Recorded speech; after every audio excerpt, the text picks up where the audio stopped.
we promised, we're going to have a limud, some inspirational learning with Rabbi Dr. Nehemiah Polin.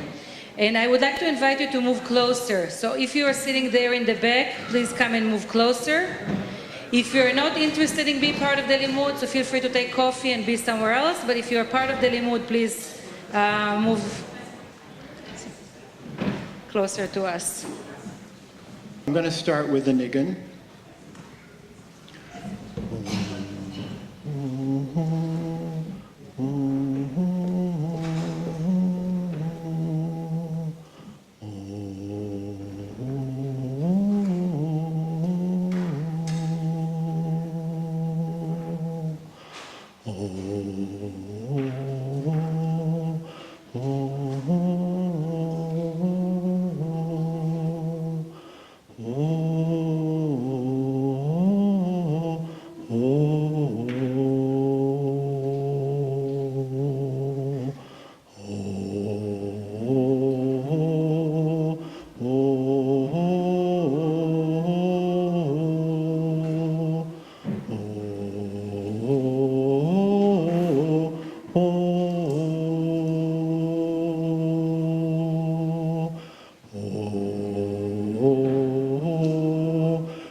So I've been asked to speak about a practice from the Jewish tradition that can be deployed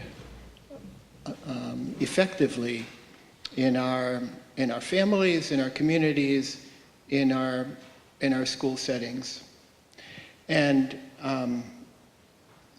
that was the invitation which I received from Rachel. And I thought of blessing, in particular, the blessing of parents to children. And let me share with you a memory that I have, which is of my dad, my late father, giving a blessing to the kids Friday night. It was just around the beginning of the Shabbat. And we had, the custom is that we would run out of the shower just before Shabbat Mom would be lighting candles, and Dad would do the parental blessing. Nowadays, it might be distributed differently, but that's how we did it back, 50, 60 years ago. And my father, of blessed memory, had been toughened by the war.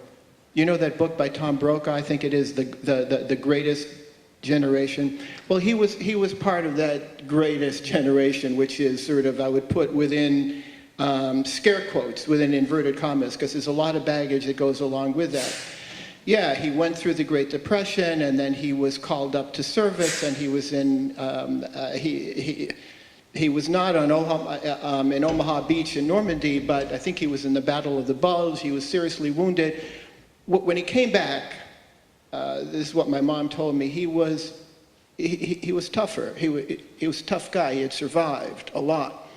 And so I'm telling you this because there was not a lot of sort of warm fuzzies and physical contact. That was just kind of a generational thing. There was one time where there was very, very close and intimate contact, and it meant a lot to me, and I assume my brothers as well, but I can speak for myself. And that was Friday night at the beginning of Shabbat, when he would bless the kids. And we were physically close. I was so close that I could smell the ivory soap, 99 and 44 100% pure. I was that close. And he would put his hands on my head. And at that point, I knew there was unconditional love. There are other times in the week when more entangled relationship, but that time it was absolutely unconditional, positive regard. So that's the power of this, and that's why I wanted to do a little bit, at least for me, I wanted to do a little bit unpacking of this, and see if we could find a way to share this in our own settings, maybe with some adaptation. That's really up to you. But so here's what I want to share. So first of all, what is the text that is said? So, as you know, there is the priestly blessing.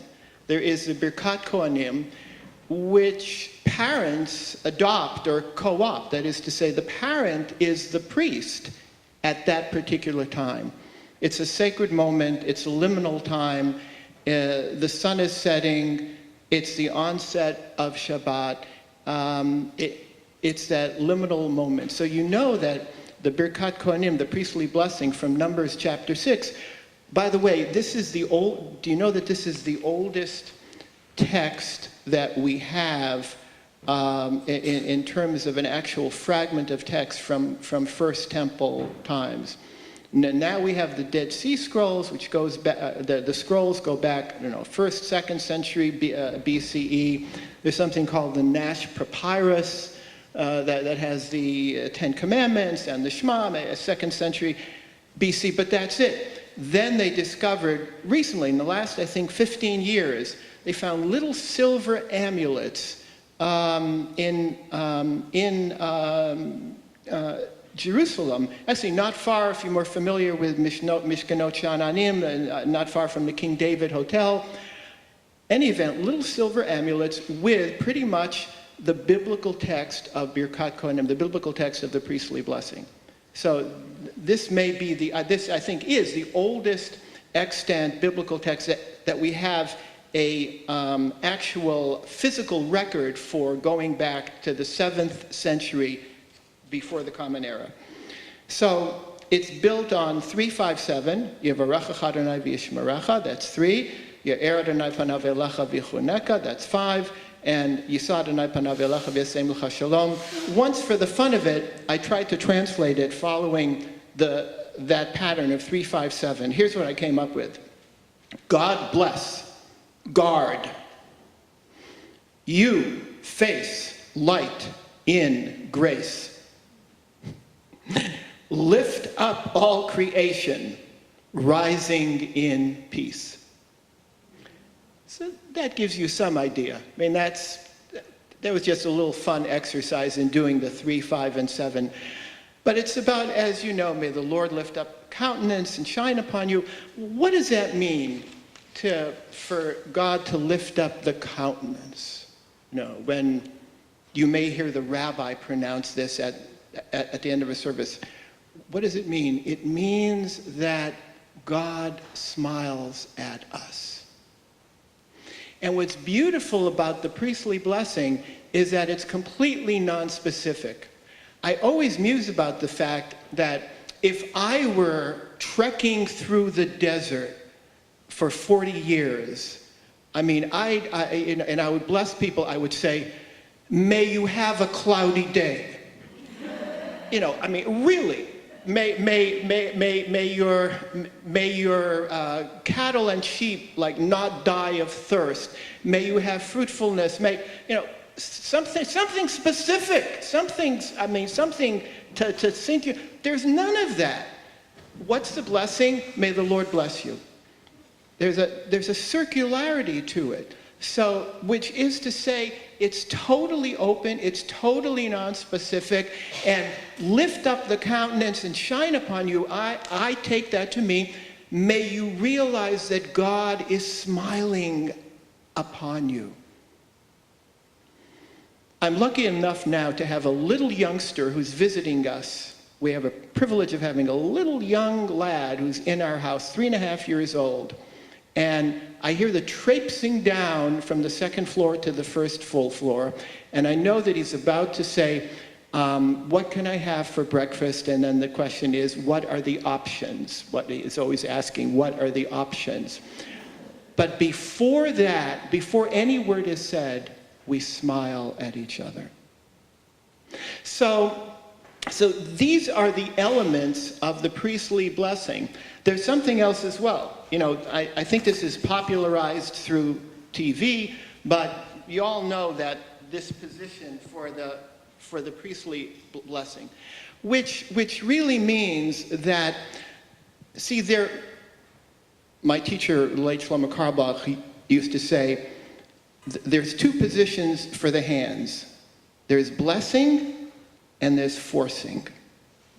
There's a fist which forces, and only the open hand blesses. Which means when we bless, this is not the time to impose our desires, our expectations. This is not this time to say, may you really ace that chemistry exam because I want you to go to medical school like I never could. No, that's not blessing. That's the closed fist. The blessing is total openness, but awareness. So what is being conveyed? What is being conveyed is salutation, acknowledgement, value, worth, significance, relationship, connectedness, openness, windows of possibility, confidence in the future. That's what's being conveyed. That's why the priestly blessing has survived for so many thousands of years. I think that's why it's the oldest piece of Hebrew scripture, if you like, the Old Testament that we have.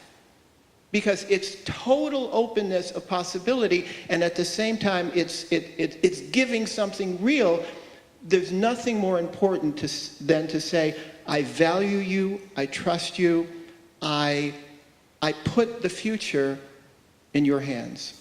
So that is the core of the Birkat Kohanim, which is then conveyed by parents to children.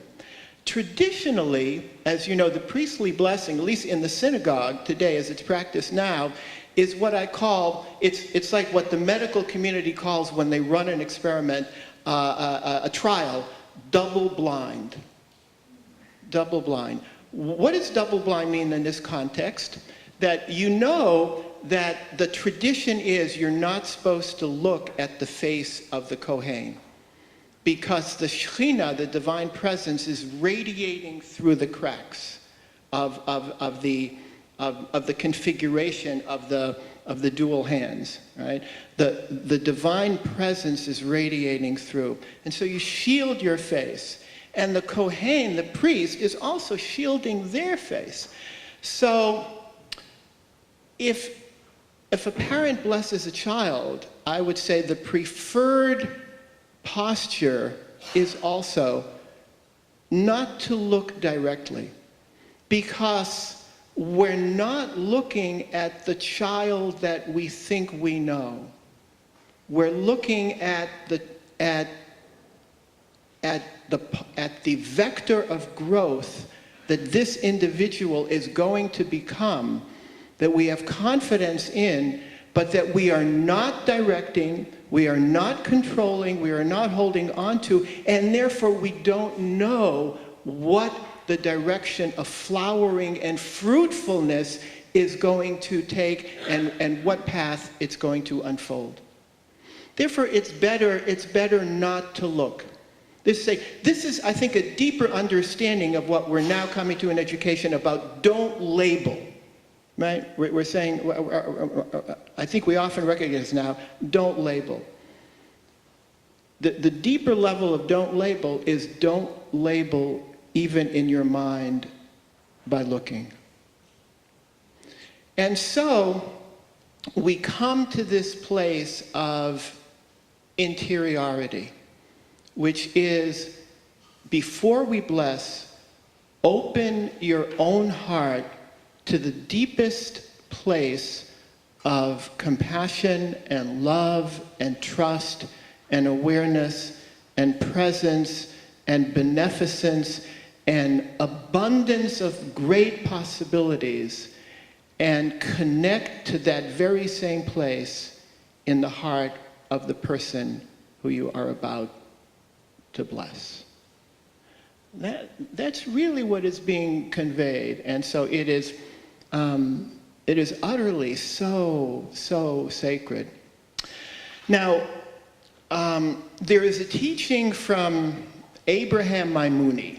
This is, we all know Moses Maimonides, the great Jewish philosopher, rabbi, jurist, so on, from the Middle Ages, 1135, 1138, 1204. His son was also all those great things, had an even more mystical bent, very strongly influenced by Sufism. In any event, he writes somewhere, he writes actually in his Bible commentary, he says, you know, every blessing of a parent to a child has two components. There's a part that is said, and there's a part that is unsaid. And the part that is unsaid is even more sacred than the part that is said.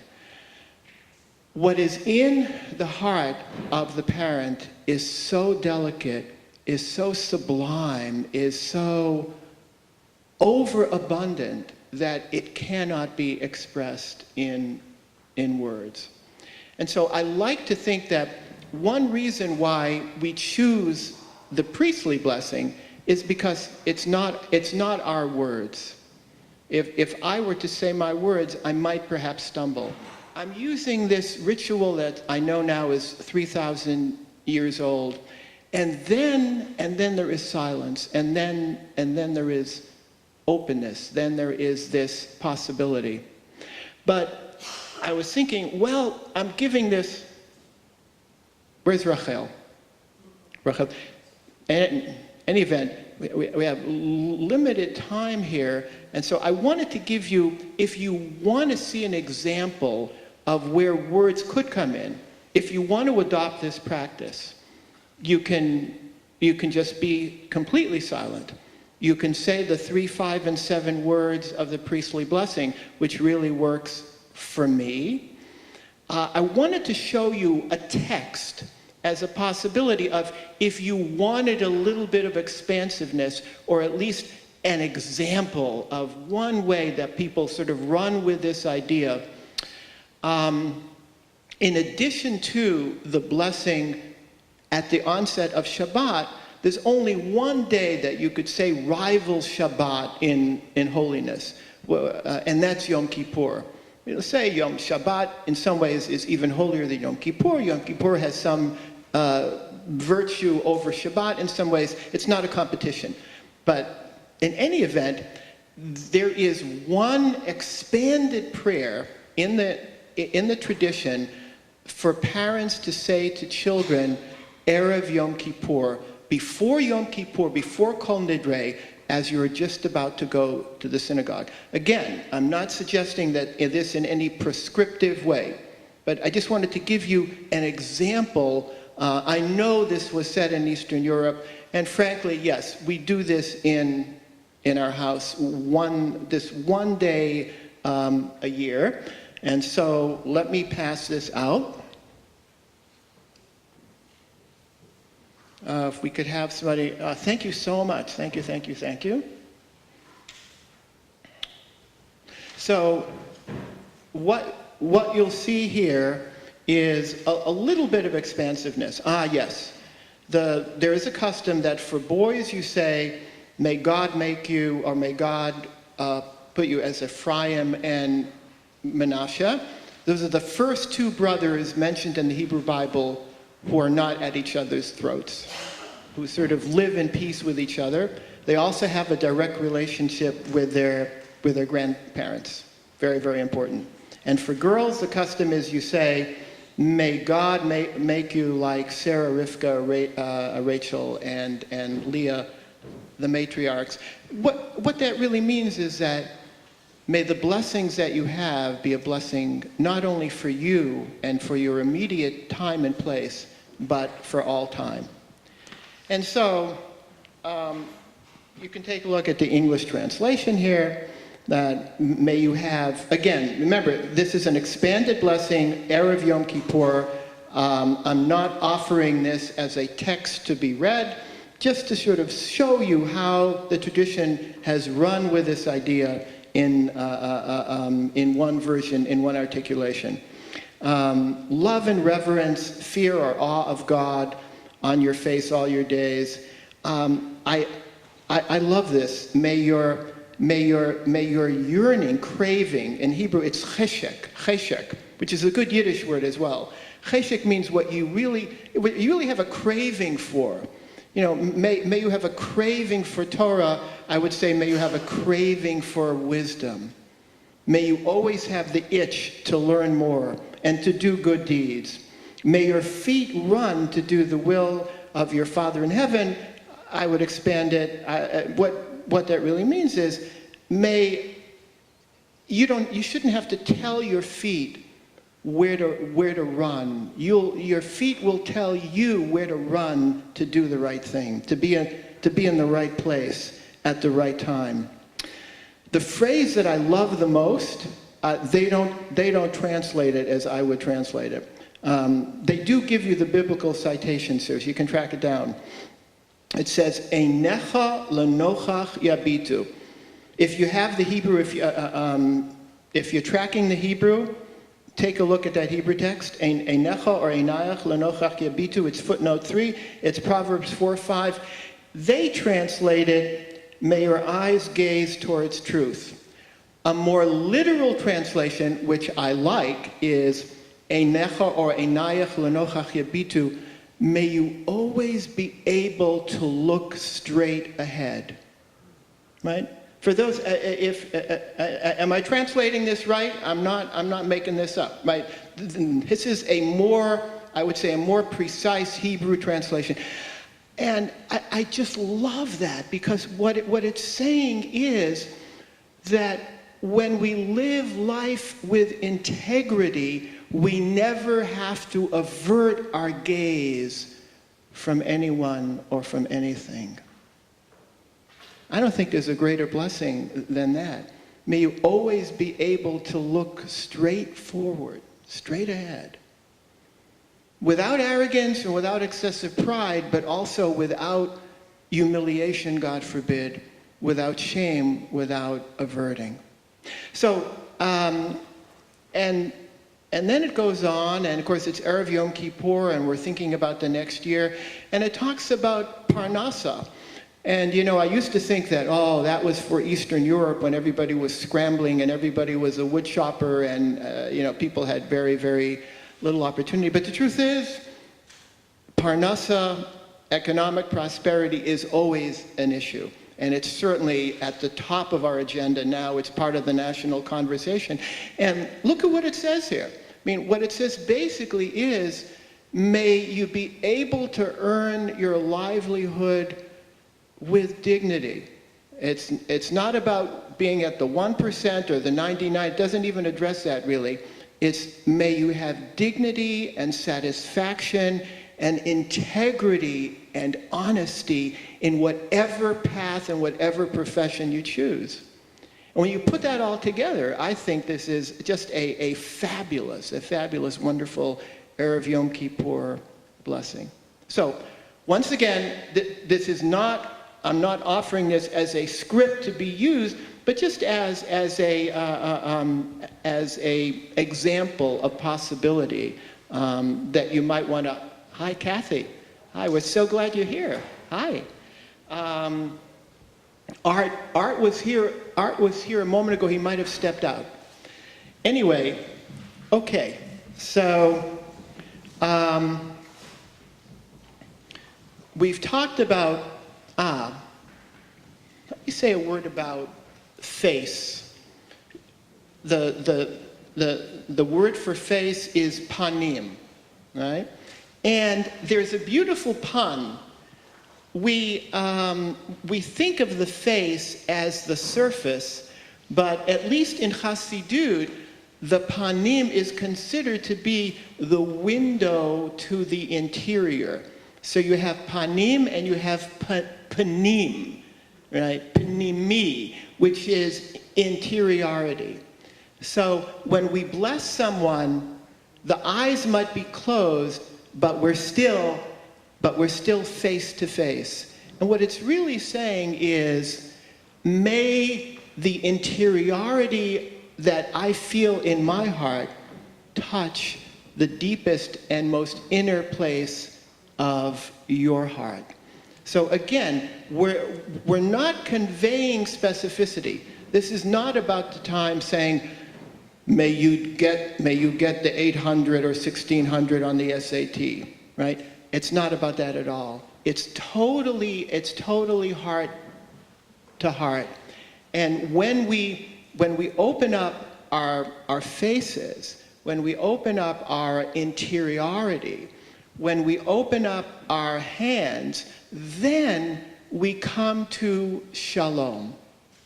So, as you know, it's often said that shalom is not merely the absence of hostility, right? I mean, that's foundational. And God forbid, we pray for the places, too many places in the world that are yearning for simply the cessation of hostility. That's basic, but it's much more than that. It's a sense of completeness, of wholeness, again, of integrity, of trust, of awareness, and of possibility. So I'm going to share with you a teaching, well, maybe just a line or two from a great Hasidic master, the Sfat Emet. Rabbi Green has written much about this, and I'm just going to share a line or two. Sfat Emet says, Shalom is inner vitality, chiyut penimit, to the point that gives life to every being, the fulfillment of everything. Blessing, then, is a call to all-inclusiveness, an invitation to appreciate the soaring range and interconnectedness of all being. We are bidden to loosen the hold that the surface appearance of things has on one's consciousness, to go both deeper and higher than the plane of the obvious, escaping the tyranny of the facade and its dazzle, linking heaven and earth. Let me conclude with another melody. I began with a Carlbach melody, and the words are Biglal Avot Toshia Banim b'tavi geula levnei b'neihem. For the sake of the parents, may you bring redemption to the children and bring salvation to every coming generation. I'm going to end with the David Zeller version of the Birkat Kohanim. You'll hear what he does with it. I'm going to run a minute or two of it. I hope I've cued it well. Let's see if it works.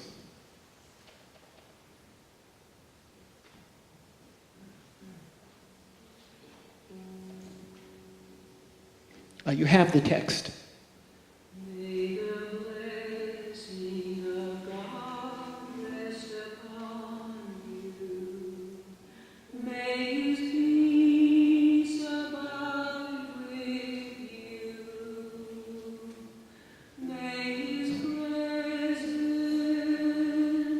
illuminate your heart. Now and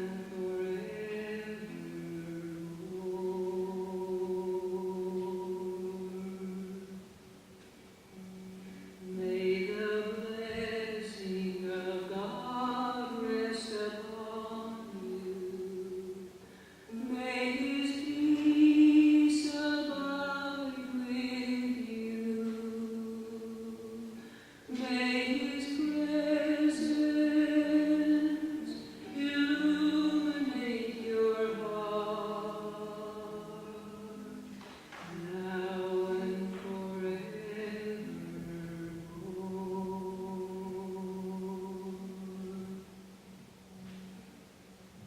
may the blessing of God rest upon you. May His peace abide with you. May His presence illuminate your heart. Now and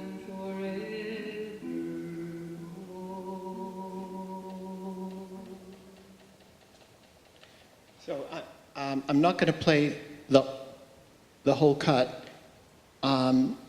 He runs this for over 6 minutes, and I think it's very beautiful.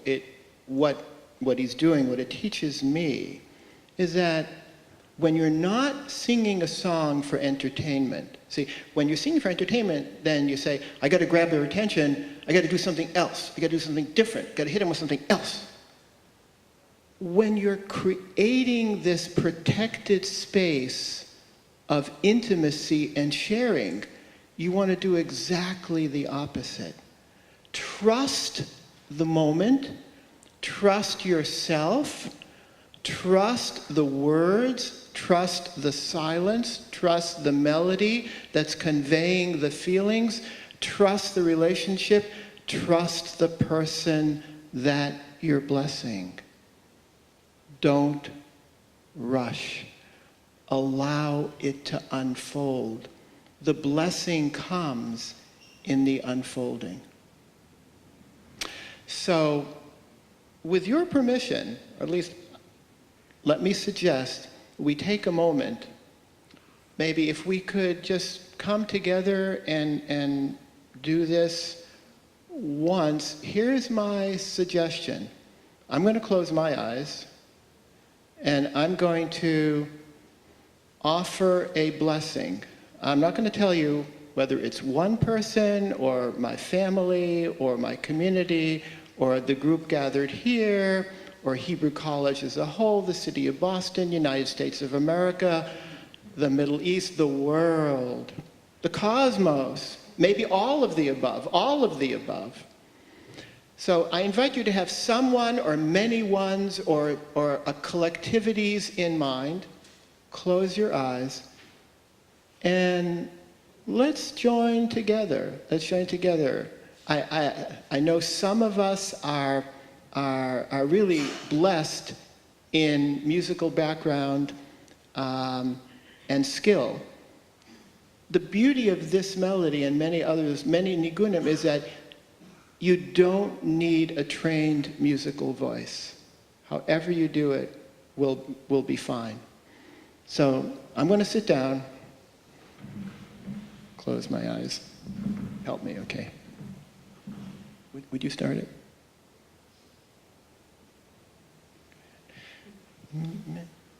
Your key. May the blessing